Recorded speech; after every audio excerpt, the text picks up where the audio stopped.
Hello everyone. ഇന്ന് നമുക്ക് November 1 ആനുകാലിക വിഷയങ്ങൾ നോക്കാം. ഈ വർഷത്തെ സാമ്പത്തിക നോബൽ സമ്മാന ജേതാക്കൾ Daron Acemoglu, Simon Johnson, James A Robinson എന്നിവർ ഈ വർഷത്തെ സാമ്പത്തിക നോബൽ സമ്മാനം പങ്കിട്ടു. അപ്പോൾ ഈ വർഷത്തെ ബാക്കിയുള്ള നോബൽ സമ്മാനങ്ങളും നമുക്കൊന്ന് നോക്കാം. ഈ വർഷത്തെ നോബൽ ജേതാക്കളിൽ വൈദ്യശാസ്ത്രം അമേരിക്കൻ ശാസ്ത്രജ്ഞനായ വിക്ടർ ആംബ്രോസും ഗാരി റൗക്കിനും പങ്കിട്ടു. മൈക്രോ RNAയുടെ കണ്ടുപിടുത്തത്തിനാണ്.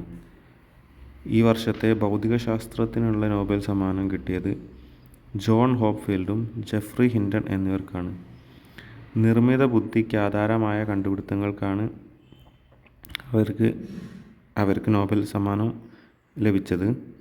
രസതന്ത്രത്തിനുള്ള നോബൽ സമ്മാനം ലഭിച്ചത് ഡേവിഡ് ബേക്കറും ജോൺ ജമ്പറും ഡെമിസ് ഹസബീസ് എന്നിവരാണ് പങ്കിട്ടത്. Computational protein design, protein structure production ഇതായിരുന്നു അവരുടെ വിഷയം. സാഹിത്യത്തിനുള്ള ഈ വർഷത്തെ നോബൽ സമ്മാനം ദക്ഷിണ കൊറിയൻ സാഹിത്യകാരി ഹാൻ കാങ്ങിനാണ് കിട്ടിയത്. സമാധാനത്തിനുള്ള നോബൽ സമ്മാനം കിട്ടിയത് ഹിരോഷിമയിലും നാഗസാക്കിയിലും അണുബോംബ് സ്ഫോടനം അതിജീവിച്ചവരുടെ സംഘടനയായ നിഹോൺ ഹിൻഡാക്യോ ഇവർക്കാണ് ഇത് ലഭിച്ചിട്ടുള്ളത്. ഓസ്കാർ ജേതാവായ അമേരിക്കൻ നടി ജൂലിയ റോബർട്സിനെ ഫ്രാൻസിൻ്റെ ദേശീയ ചലച്ചിത്ര ബഹുമതിയായ സീസർ പുരസ്കാരത്തിന് തിരഞ്ഞെടുത്തു. അപ്പോൾ ഓസ്കാർ ജേതാവായ അമേരിക്കൻ നടി ജൂലിയ റോബർട്സിന് സീസർ പുരസ്കാരം ലഭിച്ചു. ഫ്രാൻസിൻ്റെ ദേശീയ ചലച്ചിത്ര ബഹുമതിയാണ് സീസർ പുരസ്കാരം. ജലസംരക്ഷണത്തിൽ രാജ്യത്തെ മികച്ച പഞ്ചായത്തായി തിരുവനന്തപുരം ജില്ലയിലെ പുല്ലമ്പാറ തിരഞ്ഞെടുക്കപ്പെട്ടു.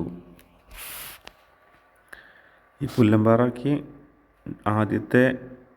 ഇന്ത്യയിലെ ആദ്യത്തെ ഡിജിറ്റൽ സാക്ഷരതാ പഞ്ചായത്തായിട്ട് തിരഞ്ഞെടുക്കപ്പെട്ടതും ഈ പുല്ലമ്പാറ തന്നെയാണ്.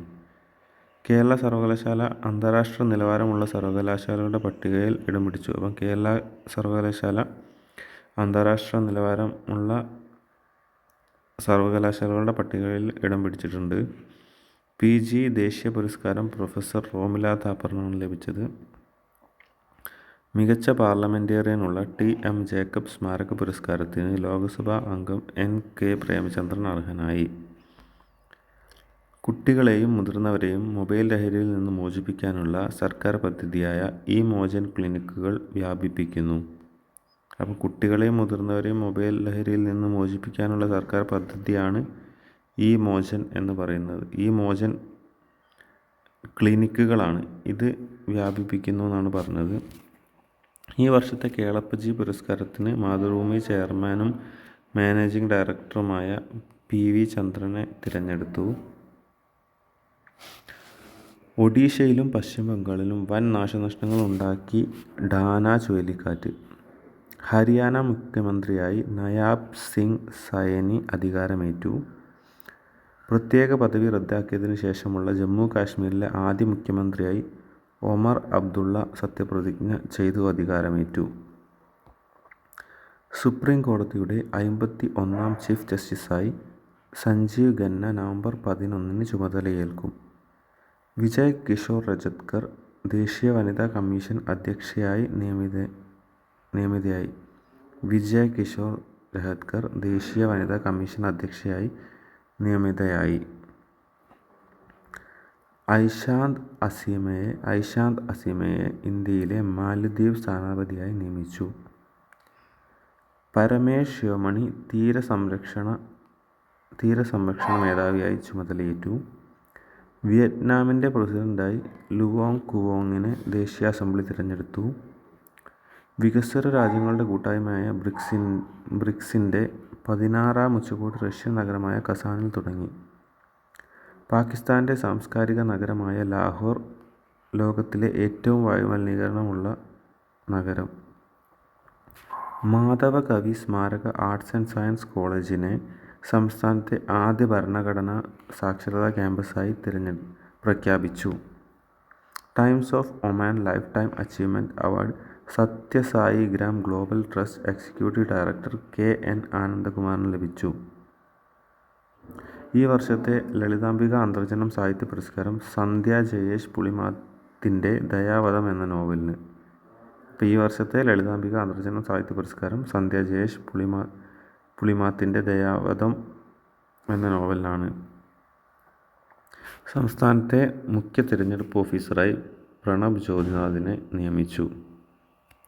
വനിതാ 2020 ലോകകപ്പ് കിരീടം ന്യൂസിലൻഡിനാണ് ലഭിച്ചത്. ഫൈനലിൽ ദക്ഷിണാഫ്രിക്കയെ 32 റൺസിനാണ് തോൽപ്പിച്ചത്. ഇന്ത്യൻ വനിതാ ക്രിക്കറ്റർ നീതു ഡേവിഡിന് അന്താരാഷ്ട്ര ക്രിക്കറ്റ് കൗൺസിലിൻ്റെ ഹാൾ ഓഫ് ഫെയിം പുരസ്കാരം. ടെസ്റ്റ് ക്രിക്കറ്റിൽ 9000 റൺസ് തികയ്ക്കുന്ന 4ാമത്തെ ഇന്ത്യക്കാരനായി വിരാട് കോഹ്ലി. സച്ചിൻ ടെണ്ടുൽക്കർ, രാഹുൽ ദ്രാവിഡ്, സുനിൽ ഗവാസ്കർ എന്നിവരാണ് നേരത്തെ 9000 റൺസ് തികച്ചത്. സാഫ് അണ്ടർ-17 ഫുട്ബോൾ കിരീടം ഇന്ത്യക്ക്. ഇന്ത്യൻ സൂപ്പർ ലീഗ് ഫുട്ബോളിൽ 64 ഗോളുകളോടെ ഏറ്റവും കൂടുതൽ ഗോൾ നേടിയതിൻ്റെ റെക്കോർഡ് മുൻ ഇന്ത്യൻ ക്യാപ്റ്റൻ സുനിൽ ഛേത്രി സ്വന്തമാക്കി.